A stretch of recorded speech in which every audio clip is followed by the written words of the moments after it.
नमस्कार विद्यार्थियों, आप सभी का आपके अपने YouTube चैनल RPSC विद नवीन सेने में स्वागत है।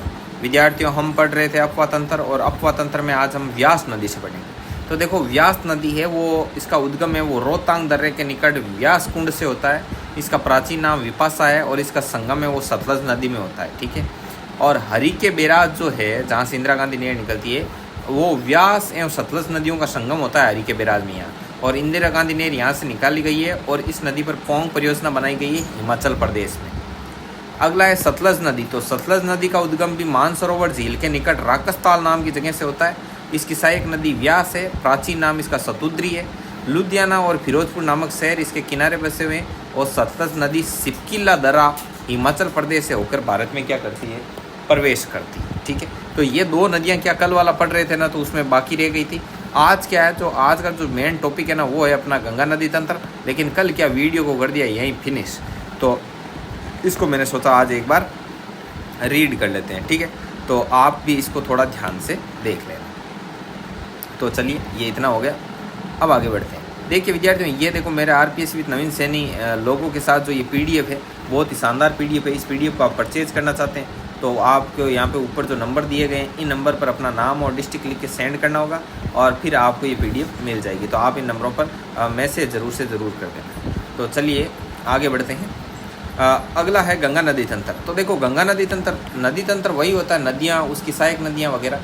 और वैसे हम आपको बता दें कि आज तक गंगा नदी तंत्र से रिलेटेड पिछले सालों के पेपर देखें उठा के सारे कि भाई इसमें कैसे कैसे क्वेश्चन आ रहे हैं प्रीवियस ईयर पेपर में। ठीक है। तो प्रीवियस ईयर पेपर में आप देखना, इसमें आपको मिलेंगे क्वेश्चन एक तो कि इसके दाईं तरफ से कौन सी नदी मिलती है, बाईं तरफ से कौन सी नदी मिलती है, कौन सी नदी, इस नदी की लंबाई कितनी है। ठीक है। इसका अलग अलग जगहों पर क्या नाम है और इसकी सहायक नदियाँ कौन से स्थान पर मिलती है, इसमें यमुना किस जगह आके मिलती है, ऐसे वगैरह वो पूछेगा। तो ऐसी इसमें बातें आती हैं। ठीक है। अब कई लोगों को होता है कि नदियों का बायां और दायां क्रम कैसा है, वो पूछा जाता है। तो देखो, जिस तरफ नदी बह रही है उस तरफ आपको उस नदी के साथ मुँह करके खड़े होना है। फिर आपका जो लेफ्ट है वो नदी का लेफ्ट होगा और जो राइट है वो नदी का राइट होगा। और देखिए, इसमें दाईं बाईं ओर से मिलने वाली का जो क्वेश्चन आता है वो तो आता ही है। इसके अलावा गंगा नदी से जुड़ा हुआ एक क्वेश्चन इस प्रकार से भी आता है कि पूर्व से पश्चिम की ओर मिलने वाली नदियों का क्रम और आपके पश्चिम से पूर्व की ओर जो मिलती है ना सहायक नदियाँ, उनका क्रम। एक और क्वेश्चन ऐसे बनते हैं कि गंगा नदी की निम्न में से कौन सी सहायक नदी है और कौन सी सहायक नदी नहीं है। तो सहायक नदी है या नहीं है वाला भी इसमें पूछा जाता है। तो देखो, गंगा नदी है, इसकी कुल लंबाई है वो 25 से 25 किलोमीटर है। इसका उद्गम है वो उत्तराखंड के उत्तरकाशी जिले में गौमुख के निकट गंगोत्री हिमनद से होता है। ठीक है। अब आपको बता दूं, ये नदी जब निकलती है तो इस अलग नाम से जानी जाती है, उसके बाद अलग नाम से जानी जाती है, उसके बाद अलग नाम से, ऐसे इसके नाम जगह जगह चेंज होते हैं। किस प्रकार से चेंज होते हैं वो भी अभी मैं आपको बताऊंगा। तो देखिए, गंगा नदी का उद्गम यहाँ से होता है उत्तराखंड से। ठीक है। और उत्तराखंड से फिर उसके बाद ये यूपी में, यूपी के बाद ये बिहार में, और बिहार के बाद में ये झारखंड में। ठीक है। झारखंड में भी है 80-81 किलोमीटर। और उसके बाद में ये वेस्ट बंगाल में, और वेस्ट बंगाल से आगे चली जाती है ये आपके इधर बांग्लादेश में। ठीक है। तो इस प्रकार से। और देखो, एक चीज़ मैं बता दूं, जब ये यहाँ रहती है वेस्ट बंगाल में, तो इसके यहाँ पर एक हिस्सा, ये मेन हिस्सा तो चला जाता है इधर बांग्लादेश से होते हुए इधर बंगाल की खाड़ी की तरफ, और इसका एक हिस्सा निकलता है जो पूरा पश्चिम बंगाल होके इधर निकलता है। तो इसे बोलते हैं नदी की वितरिका। क्या बोलते हैं? वितरिका।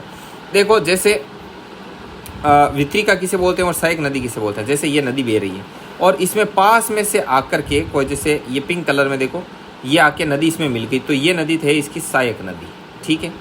और मान लो गलती से ये नदी आगे जा रही है और इसमें से देखो, जैसे ये ग्रीन कलर की, ये जैसे ये ग्रीन कलर है, तो ये आगे नदी जा रही है और उस नदी में से एक हिस्सा ऐसे आगे निकल जाए छोटा सा, और मुख्य नदी आगे बढ़ जाए, मतलब एक हिस्सा इससे अलग हो गया। ये हिस्सा अलग होकर ये आपके आगे कहीं जा रहा है, कोई पानी में काम आ रहा है, विलुप्त हो रहा है, कुछ भी हो रहा है। तो ये जो हिस्सा निकलता है, मतलब नदी से निकलने वाला वो हिस्सा जो वापस कभी भी नदी में नहीं मिलता है, कभी भी नदी में वापस नहीं मिलता है, ये क्या कहलाता है? वितरिका कहलाता है। तो देखो, ये मुख्य जो नदी है वो तो इस तरफ चली जाती है, ये जो गंगा नदी है, और इसकी एक यहाँ से वितरिका निकलती है, और इसी वितरिका को किस नाम से जाना जाता है? हुगली नदी के नाम से जाना जाता है। किस नदी के नाम से? हुगली नदी के नाम से जाना जाता है। ठीक है। तो इस प्रकार से है, तो इसका भी आपको विशेष तौर पर ध्यान रखना। चलो और तो क्या है, 5 राज्यों में बहती है, उत्तराखंड, यूपी, बिहार, झारखंड, पश्चिम बंगाल, तो इसका भी ध्यान रखना। अब देखो इसमें अलग अलग जगह पर अलग अलग मिलती है इसमें, ठीक है, नदियाँ वगैरह, तो उनका किस प्रकार से क्या क्या नाम है, काम है, वो अपन देखते हैं। तो देखो विष्णुप्रयाग में धौली गंगा नदी है ना, वो मिलती है अलकनंदा में। तो देखो इस तरफ तो सारी अलकनंदा ही मिल रही है, देखना मैं थोड़ा हाईलाइट कर देता हूँ इनको ताकि आपके थोड़ा ध्यान में रहे हाईलाइट करने के बाद में, ठीक है। तो चलिए हाईलाइट करते हैं। तो हाईलाइट करने में ये अलकनंदा, ये अलकनंदा, ये अलकनंदा, ये भी अलकनंदा और ये भी अलकनंदा। अब देखो अलकनंदा में जहाँ पर धौली गंगा मिलती है उस स्थान को बोलते हैं विष्णुप्रयाग, जहाँ पर नंदाकिनी इसमें मिलती है उस स्थान को बोलते हैं नंदप्रयाग, और जहाँ पर पिंडार नदी मिलती है उसको बोलते हैं कर्णप्रयाग, मंदाकिनी जहाँ मिलती है उसको बोलते हैं रुद्रप्रयाग, और देवप्रयाग बोलते हैं जब भागीरथी मिलती है, ठीक है। तो अब इसको कैसे ध्यान में रखोगे आप, इसका क्या ऑप्शन है तो उसको देखिए आप। देखो विष्णु ने धो दिया, तो धौली गंगा विष्णु जहाँ नाम आए तो फिर अलकनंदा इसमें मिक्स कर देना। ये क्वेश्चन पूछते हैं। नंद से तो सीधा नंदाकिनी और अलकनंदा याद रह जाएगा। कर्ण से, तो कर्ण से ऐसे ध्यान रखना कपी, कपी, तो कपी होता है कपी, तो ऐसे ध्यान रखना कर्ण पिंडार। रुद्रप्रयाग का है आपका मंदाकिनी, इधर से ये ध्यान रखना रूम, आप तैयारी करने जाते हो तो रूम लेके रहते हो, तो रुद्रप्रयाग मंदाकिनी। और देवप्रयाग से भागीरथी, मतलब देव भागा, ठीक है, तो देव भागा, देव से भागीरथी, ठीक है। तो इस प्रकार से ये ध्यान में रखना। आगे बढ़ते हैं, आगे किस प्रकार से। अब देखो ये कुछ है मामला यहाँ पर, ये देखो आप मेन क्या है। देखो मेन नदी निकलती है इधर, ये गंगोत्री, इधर से उत्तराखंड से ये, ठीक है। ये यमुनोत्री से निकलती है आपकी यमुना, ठीक है, या यमुना निकलती है। और देखो गंगोत्री से जब ये नदी निकलती है तो ये सर्वप्रथम भागीरथी नाम से जानी जाती है। ये नदी यहाँ से ऐसे होते हुए ये बह रही है, ठीक है। अब इसमें क्या होती है, एक बिलंका नदी है वो आकर के मिलती है इसके अंदर, कहाँ पर, ये गणेश प्रयाग नाम की जगह यहाँ पर मिलती है आपके। इसमें भागीरथी नदी में कौन सी नदी मिलती है, जो बिलंका नदी, और इस स्थान को गणेश प्रयाग बोला जाता है, ठीक है। और यहाँ पर एक टिहरी बांध बना हुआ है, ठीक है, वही टिहरी बांध है जिसमें 1973 में यहाँ पर चिपको आंदोलन हुआ था सुंदरलाल बहुगुणा के निर्देशन में। क्यों हुआ था, क्योंकि ये टिहरी बांध बना हुआ है, बताते हैं कि ये एरिया भूकंप प्रभावित क्षेत्र है, तो इन्होंने कहा कि कभी भी कोई दुर्घटना हुई तो हमारी यहाँ पर क्या होगा, जो पर्यावरणीय क्षति होगी, ठीक है। अब यही नदी यहाँ से आगे बढ़ती है और यहाँ आकर देवप्रयाग में मिलती है। तो देवप्रयाग में किस नदी के साथ मिलती है, तो ये मिलती है अलकनंदा के साथ, ठीक है, अलकनंदा के साथ मिलती है भागीरथी नदी।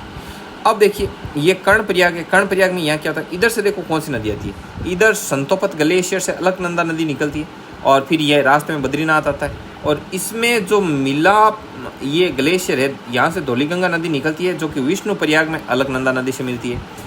फिर नंदाकिनी नदी है वो नंदप्रयाग पर अलकनंदा से मिलती है।